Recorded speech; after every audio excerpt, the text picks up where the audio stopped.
After the running of the Triple Crown, there's always this period in the early summer where there's a bit of sifting through to see which of the best of last year's horses are going to return and have a serious impact on racing in the coming year, and how, in fact, how vulnerable they are to the 3-year-olds that are sure to challenge them as the year progresses. This past weekend, of course, Seattle Smooth won the Grade 1 Ogden Phipps Handicap at Belmont Park for fillies and mares.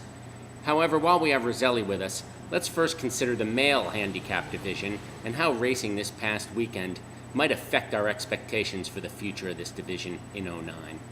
And we had some interesting racing going on this weekend, including the Stephen Foster, where Macho again made a nice move in a tremendous stretch battle, actually, to get by a number of other horses, including Einstein, who's been touted as at least the pro tem leader of this division, the older male handicap division. I'm looking at right now as being a very thin division that's open to some newer, younger horses, some 4-year-olds, maybe even some of the 3-year-olds, seems to be a good class, to step up and take a stand here. John, let's talk about Einstein. And the Stephen Foster was shooting for a Grade 1 win on the dirt after having Grade 1 wins on both synthetic and the turf. How does this loss on the dirt affect this versatile horse's future?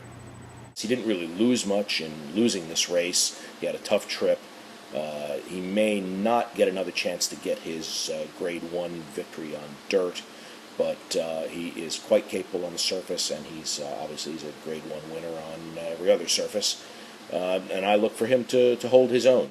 John, a horse that we're probably going to see in the Whitney Handicap at Saratoga later in the year is Commentator, and he came back and breezed to victory.